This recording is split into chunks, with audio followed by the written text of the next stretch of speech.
Kembali lagi bersama channel belajar kimia, Kimipedia. Kimipedia adalah channel yang akan membantu kalian memahami dengan mudah cara belajar kimia. Simak terus ya. Kali ini channel Kimipedia akan membahas soal-soal UTBK kimia tentang bab larutan asam basa, hidrolisis, dan penyangga. Nah, kita mulai dari soal yang pertama. Sebanyak 100 ml larutan mengandung NH3 dan NH4Cl, masing-masing 0,1 molar. Jika ke dalam larutan tersebut ditambahkan 2 ml larutan HCl 0,1 molar, maka pH larutan menjadi, nah karena sudah diketahui NH3 dan NH4Cl, ini adalah penyangga. Artinya, larutan sebelumnya itu sudah penyangga. Kemudian di akhir ditambahkan HCl. Nah, HCl ketika bereaksi dengan siapa? Karena HCl adalah asam, maka ketika bereaksi akan bereaksi dengan si basa. Sehingga nanti reaksinya adalah HCl-nya akan bereaksi dengan NH3 karena yang basa membentuk NH4Cl. Nah, kita bikin MRS-nya. Nah, semuanya sudah memiliki data. Karena mula-mula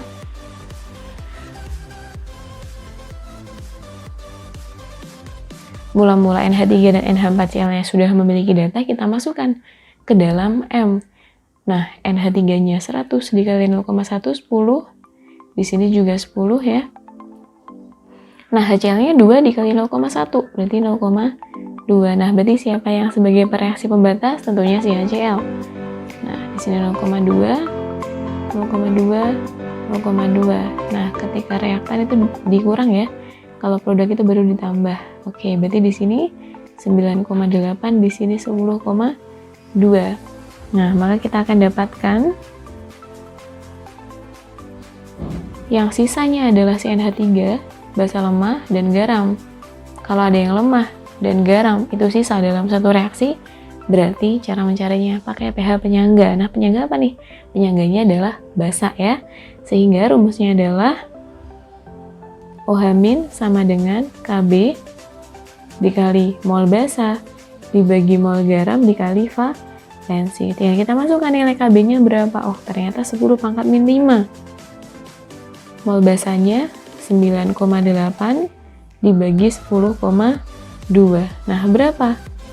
9,8 dibagi 10,2. Nilainya adalah 0,96. Nah, berarti 10 pangkat min 5 dikali 0,96. Nah, berarti dari OH- langsung bisa kita ubah ke POH. Tinggal dibalik ya, yaitu 5 min log 0,96. Karena dia masih POH, harus diubah ke pH dengan cara dikurangi dengan 14. Min 5 min log 0,96. Sehingga 14 dikurangi 5, 9 ya. Plus, min plus ya. Log 0,96. Nah, berarti jawabannya adalah yang E. Baik, paham ya dari sini? Menentukan penyangga ketika ditambahkan suatu asam atau basa. Nah, caranya seperti itu. Kemudian, sebanyak 500 ml larutan mengandung 0,09 mol NH4Cl. Maka pernyataan di bawah ini yang benar adalah, nah, jika dalam suatu pertanyaan hanya ada garam, berarti pakainya pH hidrolisis. Itu ya bedanya dengan penyangga dan garam. Kalau penyangga diketahui yang lemah dan garam, kalau hidrolisis hanya diketahui garamnya saja. Nah, kita sesuaikan dengan pernyataannya. Yang pertama adalah konsentrasi larutan NH4Cl adalah 0,18. Konsentrasi itu berarti adalah molaritas.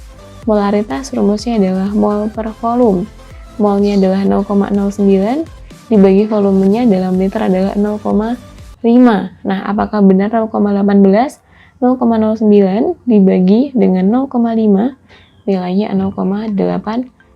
Berarti satu betul. Kemudian yang kedua, konsentrasi NH4Cl sama dengan konsentrasi NH4+. Nah, di sini kita harus uraikan dulu NH4Cl itu kan ketika diionisasi, jadinya adalah NH4+ ditambah Cl-. Koefisiennya sama ya. Nah, berarti di sini 0,18, 0,18, 0,8, Kita pakai aja perbandingan koefisien, berarti 2 betul. Kemudian yang ketiga, konsentrasi H+-nya adalah 10 pangkat min 5. Nah, berarti kita cari dengan nilai pH hidrolisis. Nah, garamnya adalah garam asam ya. NH4Cl yang kuat adalah Cl-nya, sehingga disebut sebagai garam asam. Karena garam asam, berarti untuk mencari pH pakainya adalah H+. Nah, gimana? Masih kan rumusnya? Yaitu Kw dibagi Kb dikali konsentrasi si garam ya. Nah, Kb-nya adalah 10 pangkat min 14, ini suatu ketetapan. Kb-nya 1,8 kali 10 pangkat min 5. Konsentrasi garamnya adalah 0,18. Biar bisa coret dengan yang bawah, kita ubah ke 1,8 kali 10 pangkat min 1 gitu ya. Nah, ini bisa dicoret sehingga 14 ditambah 1, 15 dikurangin 5, 10. Nah, berarti di sini 10 pangkat min 10 dikeluarin adalah 10 pangkat min 5. Nah, betul ya, berarti H+-nya adalah 10 pangkat min 5. Bagaimana dengan pH-nya? Apakah 9? Nah, karena di H+, berarti langsung bisa diubah ke pH.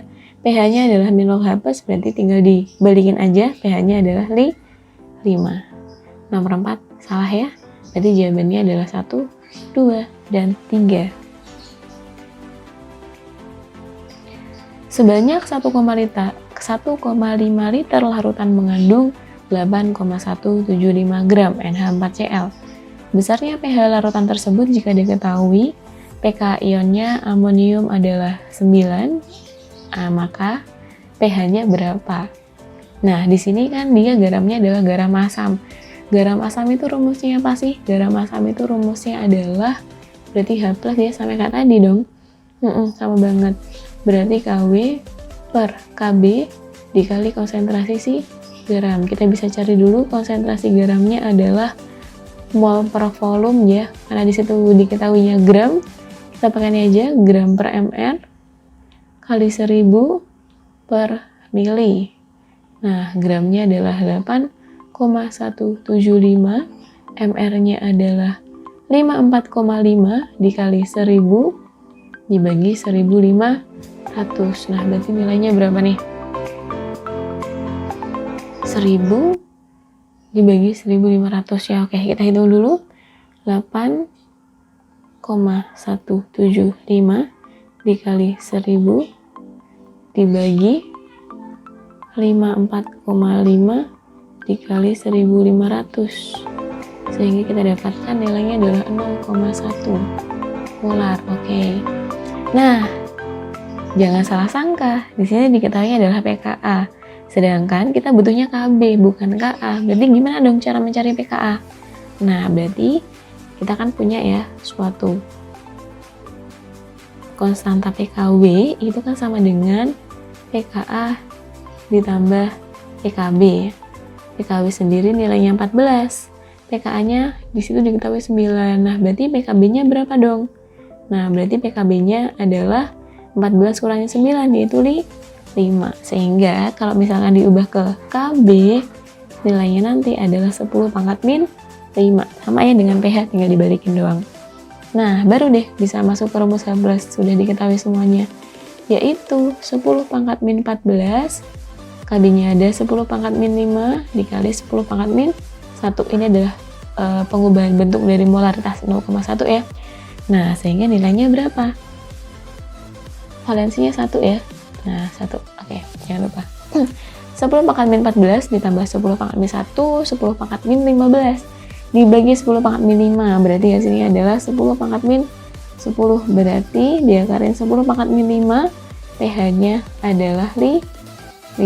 Karena sudah H+ ya.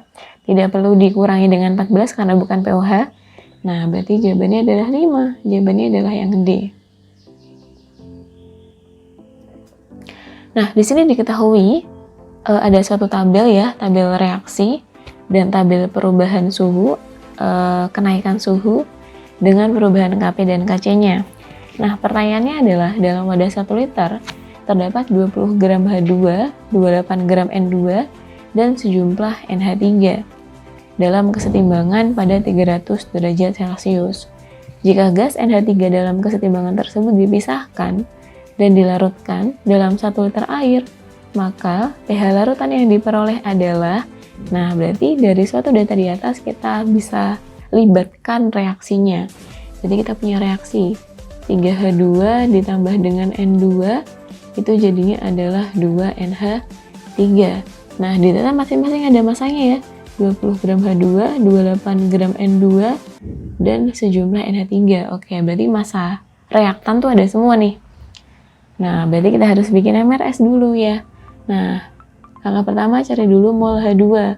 Mol H2 berarti gram per mR. 20 per 2, berarti nilainya adalah 10. Kemudian kalau mol dari siapa? N2 28 dibagi 14, nilainya adalah 2. Ya, 2. Kita bikin MRS-nya. Di sini 10, di sini 2. Nah, siapa yang habis? Tentunya adalah yang N2 ya. Berarti di sini 2. Habis di sini 6, sisa 4. Nah, berarti 2NH3-nya 4 ya, karena koefisiennya 2, 2 kalinya 2. Sisanya juga 4. Nah, kemudian NH3 itu dilarutkan dalam air. Berarti kita bikin reaksi lagi, NH3 dilarutkan dalam air, nanti jadinya adalah NH4OH. Nah, kita punya milimol di sini 4, berarti di sini juga 4 dong, karena koefisiennya sama. Nah, kemudian yang ditanya tuh pH-nya. Nah, berarti di sini jadi si NH4OH nih, pH-nya pasti pH basa ya. Nah, basanya siapa? Basanya basa lemah nih. Basa lemah kita punya rumus, OH- itu sama dengan akar KB dikali dengan M. Nah, KB-nya berapa? KB-nya adalah 10 pangkat min 5. Molaritasnya berapa? Molaritasnya berarti mol per volume ya. Molaritas itu adalah mol per volume. Di sini molnya 4 tapi masih milimol, berarti volumenya pakainya harus mili, berarti 1000. Nah, berarti 4 kali 10 pangkat min 3. Oke, di sini 4 kali 10 pangkat min 3. Sehingga kita keluarin 2 kali 10 pangkat min 4 ya. Nah, sehingga kita dapatkan di sini pH-nya adalah 4 min log 2. 4 min log 2. Nah, kemudian berarti pH-nya itu harusnya adalah 14 dikurangin 4 min log 2. Berarti hasilnya adalah 12 plus log 2. Mungkin di sini karena log 2 itu sedikit ya, dianggapnya 1, sehingga nanti jawabannya adalah yang E. Nah, oke, gitu ya. Nah, gimana nih setelah menonton videonya? Semoga semakin paham ya. Jangan lupa untuk mendukung channel Kimepedia agar terus berkembang dengan cara like, komen, dan subscribe. Jika bermanfaat, jangan lupa share ke teman-teman kalian ya. Sampai jumpa di video selanjutnya.